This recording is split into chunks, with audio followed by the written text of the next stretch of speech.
We are discussing about dimensional analysis, and today we are going to start the laws of chemical combination, different laws that is used in chemistry. So today we are going to discuss about different laws of chemical combination. So what is chemical combination laws?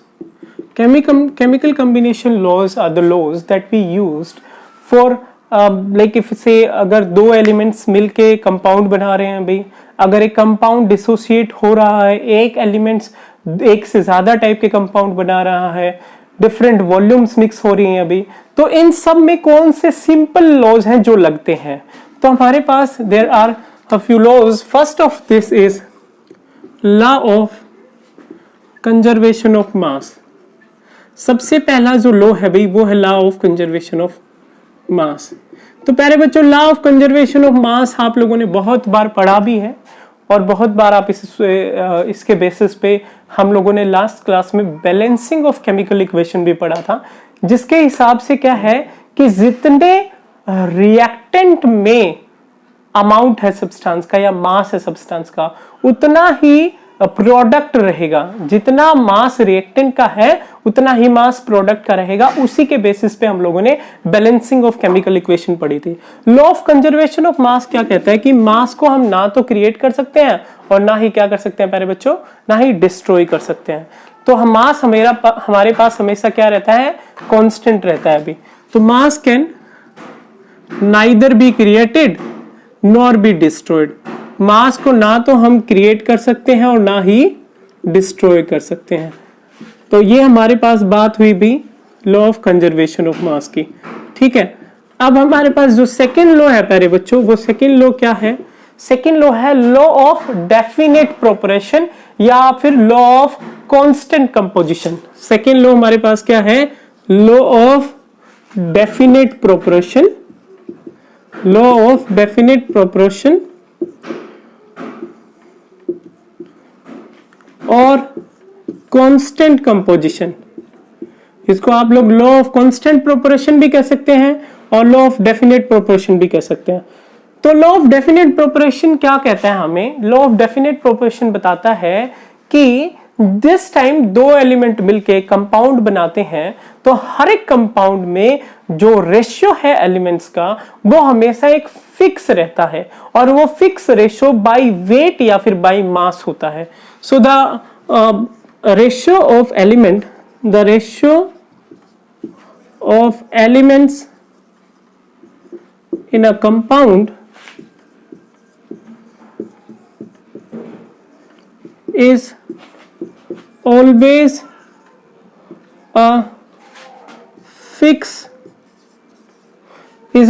fixed by mass और weight. ठीक है भाई, जो wait का या फिर percentage mass का जो रेशियो रहेगा एक कंपाउंड में एलिमेंट्स का, वो हमेशा क्या रहेगा? वो हमेशा फिक्स रहेगा. फॉर एग्जांपल अगर मैं बात करूं वाटर की भाई, तो वाटर के अंदर हमारे पास क्या होता है? H2O में हमारे पास 2 ग्राम हाइड्रोजन होता है और 16 ग्राम ऑक्सीजन होता है. तो रेशियो हमेशा वाटर के अंदर कितना होता है भाई?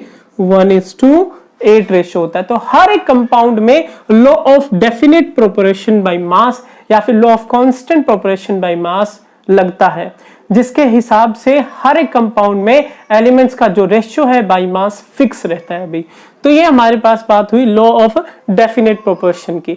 नेक्स्ट हमारे पास है भी लॉ ऑफ मल्टीपल प्रोपोर्शन. अब मल्टीपल प्रोपोर्शन क्या है भाई हमारे पास?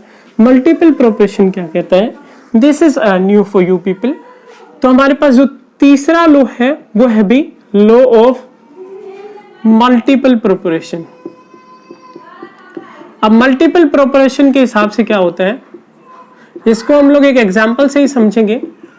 जिस टाइम हमारे पास दो एलिमेंट मिलके एक से ज्यादा कंपाउंड बनाते हैं, when two element mixed to give us more than one compound.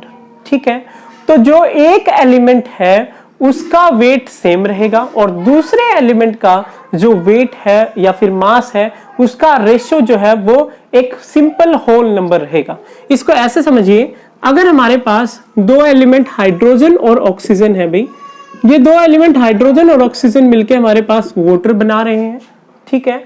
और ऐसे ही हाइड्रोजन और ऑक्सीजन मिलके हमारे पास क्या बना रहे हैं, H2O2 बना रहे हैं। अभी ये हमारे पास है वाटर और ये हमारे पास है H2O2, that is hydrogen peroxide, ठीक है, हाइड्रोजन पेरोक्साइड। अब एक चीज देखें, इसमें जो हमारे पास रेशियो है वो रेशियो हमारे पास क्या रहेगा, इसके अंदर 2 ग्राम हमारे पास, अगर मैं इस चीज को भूल जाऊं कि ये दोनों सेम एलिमेंट्स हैं, भाई हमारे पास क्या है, दोनों सेम एलिमेंट्स हैं और इनके अंदर हमारे पास क्या क्या है, वाटर के अंदर है भाई H2O और इसके अंदर है H2O2। अब इसके अंदर 2 ग्राम हाइड्रोजन है और इसके अंदर भी 2 ग्राम हाइड्रोजन है। इसके अंदर ऑक्सीजन कितना है, 16 ग्राम। मास कितना होता है भाई ऑक्सीजन का, 16, एक ऑक्सीजन का, 2 का क्या है 32। तो मैंने अभी बताया जिस टाइम 2 एलिमेंट एक से ज्यादा कंपाउंड बनाते हैं तो जो एक एलिमेंट है उसका मास फिक्स रहेगा और दूसरे एलिमेंट का जो मास है, किस एलिमेंट का मास फिक्स है भाई, इसके अंदर हाइड्रोजन का मास जो है वो फिक्स है 2 ग्राम और 2 ग्राम, और दूसरे एलिमेंट का जो मास है वो एक सिंपल होल नंबर के रेशियो में रहेगा और वो सिंपल होल नंबर रेशियो क्या है, 16:32। वो जो सिंपल होल नंबर रेशियो है वो 1:2 है भाई। तो ये हमारे पास क्या कहलाता है, लॉ ऑफ मल्टीपल प्रोपरेशन। इसको हम कैसे लिख सकते हैं भाई, when 2 elements combines to give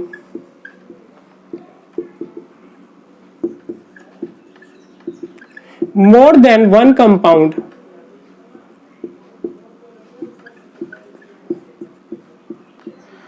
then the fixed mass of one element and the mass of other element in both the compounds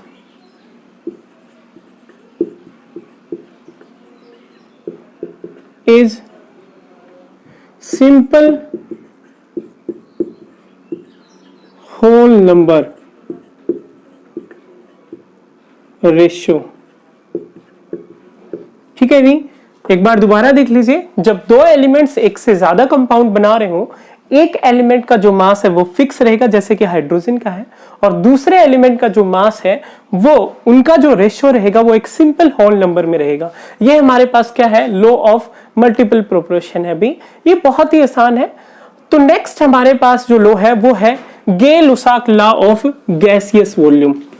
next जो लॉ है भी वो हमारे पास है Gay Lussac law of gaseous volume. तो यहाँ पे देखिए भी 4th लॉ हमारे पास क्या है, गे-लुसाक लॉ ऑफ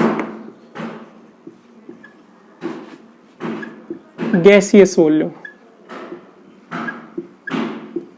अब इस केस में क्या होता है प्यारे बच्चों, इस केस में हमारे पास भाई जो गैसेस है उनकी वॉल्यूम की हम बात करते हैं, ठीक है।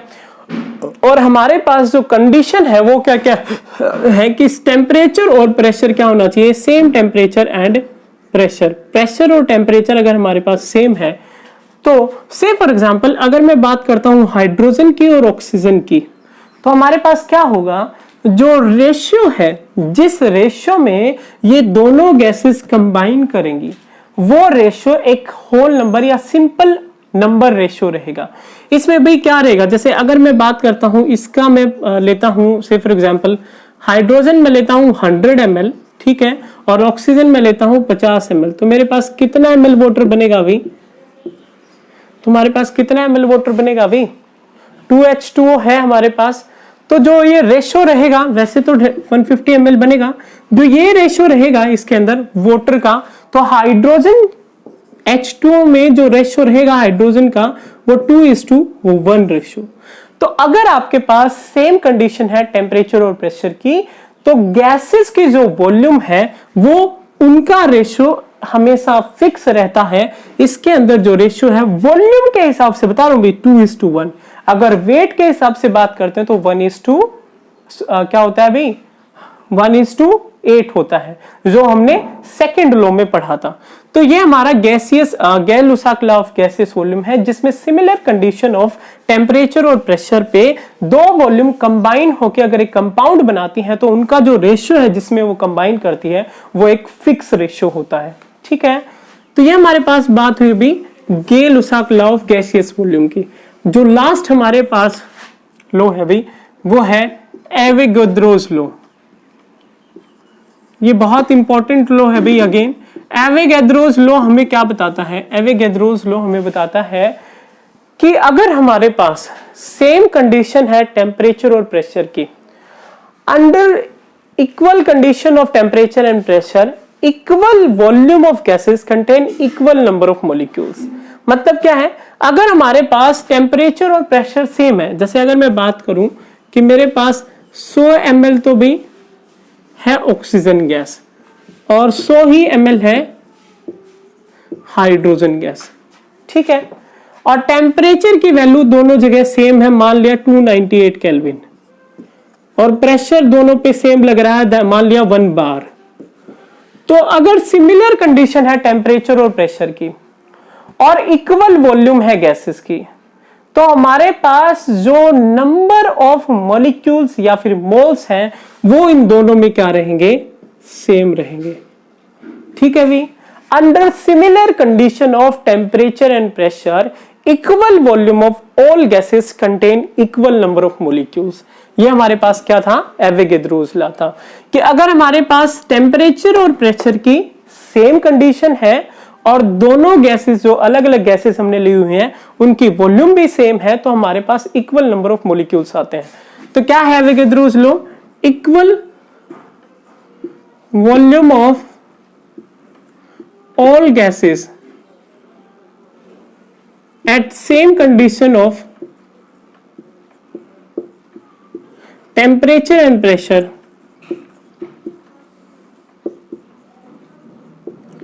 contain equal number of molecules। ठीक है भाई, तो इक्वल वॉल्यूम जो है गैसेस की, अगर टेम्परेचर और प्रेशर की इक्वल कंडीशन है तो उसके अंदर इक्वल नंबर ऑफ मॉलिक्यूल्स रहते हैं। So this is all about the laws of chemical combination. Further we will discuss in our next class. Thank you so much.